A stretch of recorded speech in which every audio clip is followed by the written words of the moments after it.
लेकिन नाटो की हर चाल का जवाब पुतिन सख्ती से देते जा रहे हैं। ऐसे में नाटो की झल्लाहट बढ़ती जा रही है। अब नाटो ने एक ऐसा प्लान तैयार किया है जिसके जरिए रूस को जंग में वो बैकफुट पर धकेल सके।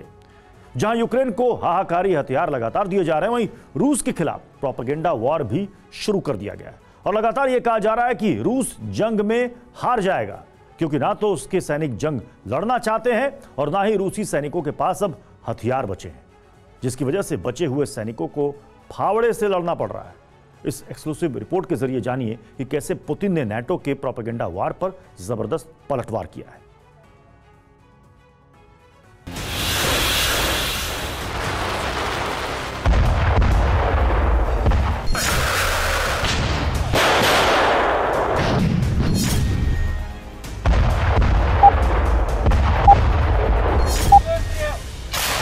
फ्रीडम ऐप से सीखकर आप कड़कनाथ मुर्गियों का पालन करते हैं क्या? अगर ऐसा है तो आप अपनी मुर्गियों को 1 करोड़ फ्रीडम ऐप के जो ग्राहक हैं उन्हें बिना किसी खर्चे के आप उसे बेच सकते हैं।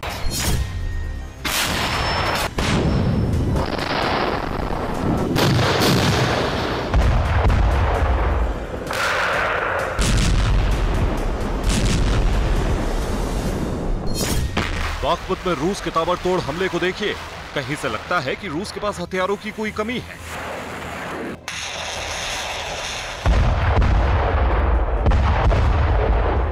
ज़ैपोरिज़िया में वैगनर लड़ाकों की बर्बरता देखिए। कहीं से लगता है कि रूस यूक्रेन के सामने पिछड़ रहा है।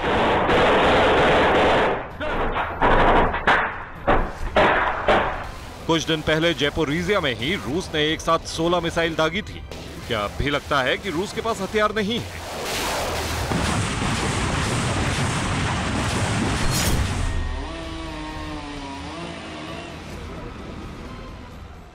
अगर अब भी नाटो देशों को लगता है कि रूस के पास हथियार खत्म हो चुके हैं, तो उसे यूक्रेन पर ताबड़तोड़ ड्रोन अटैक की हाहाकारी तस्वीरें देख लेनी चाहिए।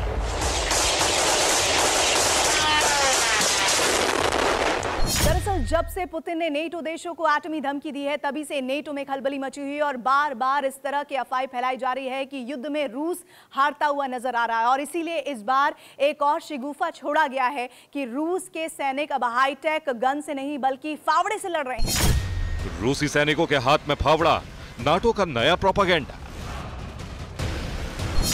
नाटो ने बनाई कहानी, रूस के पास हथियारों की कमी।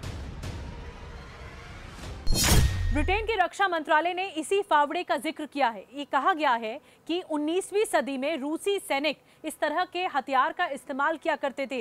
बाकायदा सेना इस तरह के हथियार का इस्तेमाल करती थी, जिसमें उस वक्त नाम दिया गया था MPL-50, जो सेना के हथियारों में शामिल था, लेकिन सामान्य भाषा में इसे फावड़ा कहा जाता है। जहां यूक्रेन में मिसाइल बरस रही हैं, टैंक गरज रहे हैं, ड्रोन से बम गिराए जा रहे हैं, वहीं ब्रिटेन के रक्षा मंत्रालय ने एक रिपोर्ट जारी की है जिसमें बताया है अब रूस के सैनिक पुरानी बंदूकों और फावड़े से ही लड़ रहे हैं। हाईटेक हथियारों की भारी कमी हो चुकी है। पिछले कुछ महीने में पुतिन की सेना ने हथियार खो दिए हैं या बेकार हो चुके हैं।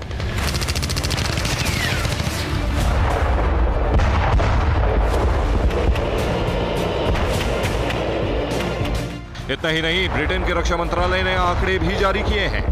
रूस की 2398 आर्टिलरी गन तबाह हो चुकी हैं, 3397 टैंक बेकार हो चुके हैं, 6658 आर्म्ड व्हीकल बर्बाद हो चुके हैं, 300 फाइटर जेट यूक्रेन ने मार गिराए, जबकि 18 शिप समंदर में यूक्रेन ने डुबा दी। इतना ही नहीं, रूस के 1,53,000 से ज्यादा सैनिक मारे गए हैं। ब्रिटेन के रक्षा मंत्रालय ने जहां रूसी सेना के पास हथियारों की कमी बताई है, वहीं यह भी कहा है कि खुद वैगनर चीफ ने हथियारों की कमी से उनके लड़ाकों के मारे जाने की बात कबूल की थी। ऐसे में रूस जंग में पिछड़ रहा है और जल्द ही यूक्रेन उस पर हावी हो जाएगा। हालांकि ब्रिटेन के रक्षा मंत्रालय की रिपोर्ट पर रूस की तरफ से कोई प्रतिक्रिया नहीं आई है, क्योंकि रूस इस बात को जानता है जंग में इस तरह के खेल से सैनिकों का मनोबल तोड़ने की कोशिश की जाती है, जबकि हालात ऐसे हैं कि जो रूस 2 महीने पहले तक बैकफुट पर आ गया था, जीती हुई जगहों को उसे छोड़ना पड़ा था। खास तौर से खैरसौन में उसे काफी नुकसान हुआ था। इस दौरान काफी टैंक, बख्तरबंद गाड़ियां छोड़नी पड़ी थी, लेकिन रूस अब फिर से जंग में फ्रंट फुट पर आ चुका है। सोलेडर पर फिर से कब्जा हो चुका है। बाखमुत में भी रूसी सैनिक यूक्रेन के सैनिकों को खदेड़ रहे हैं और जयपोरिजिया में वैगनर लड़ाकों को रूस ने उतारकर बड़ा गेम प्लान तैयार कर लिया है। अब बात आती है कि ब्रिटेन के मुताबिक रूस के सैनिकों के पास हथियार ही नहीं बचे हैं, तो सवाल ये उठता है कि आखिर रूस कैसे लगातार यूक्रेन में कब्जा करता जा रहा है।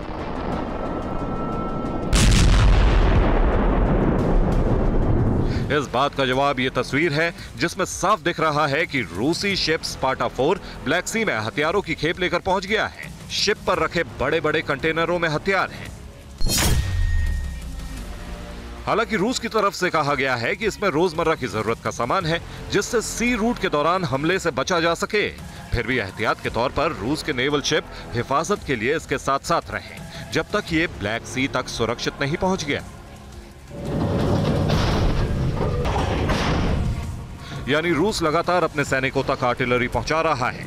इतना ही नहीं, रूस किस कदर आक्रामक तेवर अपनाए हुए है, हाल ही में कुछ एक्शन लिए हैं, उनसे पुतिन के प्लान को समझा जा सकता है। आर्कटिक से ब्लैक सी तक सबमरीन जाल, 2 एटमी सबमरीन जल्द समंदर में उतारेगा। 4 नए वॉरशिप अगले महीने नेवी को सौंपे जाएंगे।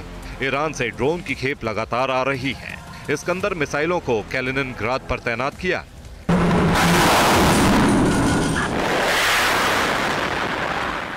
इसके अलावा चीन भी रूस को लीथल सपोर्ट कर सकता है, जिसको लेकर अमेरिका के विदेश मंत्री एंटनी ब्लिंकन ने चीन को धमकी भी दी थी।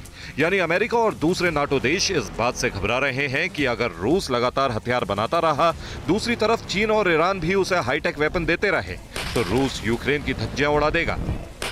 शायद इसलिए प्रोपेगेंडा फैलाकर रूसी सैनिकों का मनोबल तोड़ने की कोशिश की जा रही है कि रूस के पास हथियार खत्म हो रहे हैं, इसलिए उनके सैनिक अब फावड़े से लड़ रहे हैं। Bureau report, TV9 Bharatvarsh. Freedom app से सीखकर आप कड़कनाथ मुर्गियों का पालन करते हैं क्या? अगर ऐसा है तो आप अपनी मुर्गियों को 1 करोड़ फ्रीडम ऐप के जो ग्राहक हैं, उन्हें बिना किसी खर्चे के आप उसे बेच सकते हैं।